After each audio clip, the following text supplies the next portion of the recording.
Hi, Brad Kearns. It's time to heal, cure plantar fasciitis once and for all.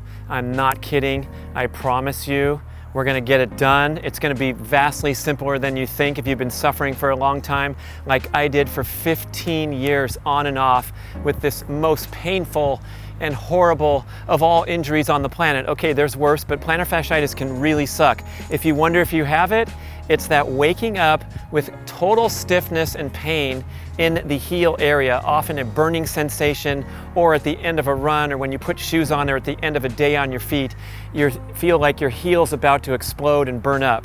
That is the irritation of this very powerful plantar fascia that runs from your heel all the way up to your metatarsals and absorbs the shock when you're walking, running, doing exercise, especially side-to-side stuff, things that irritate your plantar fasciitis. So generally what we do is we attack the symptom with ice and orthotics and a more expensive, more cushy shoe. Now we're going to attack the cause and get rid of it. And really, I owe a random foot doctor that I met at a race expo for this amazing insight. He looked me right in the eye and he said, "I'll cure your plantar fasciitis in a few weeks." I'm like, seriously? Because I've had it for 15 years, Mr. Big Shot. What do you got? And here's what he gave me. Prolonged stretches to lengthen the muscles of the lower extremities, the calf muscles, the soleus and the gastroc and the Achilles tendon. You have to lengthen these muscles, and that will address the cause of the irritation and the tightness at the bottom here. So to lengthen these muscles, you need to send a message to the central nervous system and the musculature to lengthen by engaging in prolonged stretches up to 2 minutes in length. This is vastly different than our usual stretching protocol where we hold a stretch for 15 to 20 seconds, we move to the next stretch, move to the next stretch. So this is a different category of stretching. People are criticizing static stretching now that for this and that reason. This is to heal your injury with prolonged static stretches.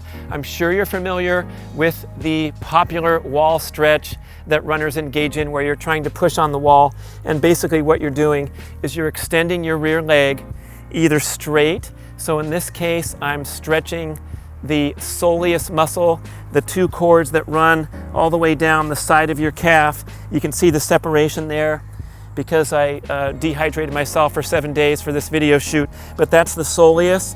And then this ball-shaped muscle is the gastroc. We're going to stretch that differently. So the first stretch is to lower the foot down. Of course, you're going to lower into a comfortable position.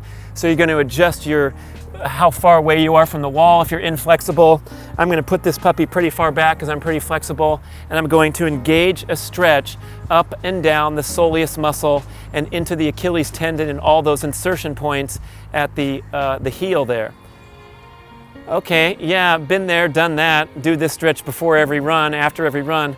But the key here is to hold this position for 2 minutes. And believe me, you will experience how difficult this is and how shortened your muscles have become due to this injury condition and due to general impact and stress of daily life. So as I finish my 2-minute hold here, I'm simply going to bend my knee, and now I'm changing the stretch to emphasize the gastroc. And I'm going to hold this position for 2 minutes as well. I can also feel the stretch going through my arch right now as I bend my knee and just change the emphasis of the stretch. And believe me, 4 minutes doing this deal, it's a long time. You are telling your muscles to lengthen. Then we're going to switch to the other side. Set a beeper, because if you're estimating how long 2 minutes is, as you start to feel that discomfort accumulate, you're probably going to come up short. Set the beeper, 2 minutes. Hit the next stretch with the bent knee, 2 minutes. Do this as many times a day as you can. I wanted to cure this thing so badly that I did these stretches several times a day, and in the first couple of weeks, I noticed an alleviation of that burning morning pain. I literally, my first steps in the morning for most of the years that I was competing as a professional triathlete were hopping out to my backyard spa to put my leg in so I could gently roll it around, get some blood circulating to it, and finally be able to put weight on it and then head out there and run. And by the way, rest, as most of you sufferers know, does not work. It makes it worse because your muscles shorten because they haven't been put under any exercise demand, you get less blood flow, and you weaken the muscles, joints, tendons in the area so that you can rest for 6 weeks, get up, do your first run, and that heel is going to burn like crazy. So this is an active opportunity to keep exercising and keep working through those stretches every single day, and you will quickly alleviate your pain. And then, how do we keep our muscles lengthened? We try to integrate more barefoot experience into our general everyday life. So please watch the other video about transitioning to a more barefoot style daily existence. Thanks for watching. Do the stretches, they will work. Go to philmaffetone.com and he has a nice PDF about how to heal plantar fasciitis naturally. We support all of that, but it's really, for me, all about the stretches. Instant cure, instant 3 weeks, right? For a 15-year condition. Thank you. Good luck.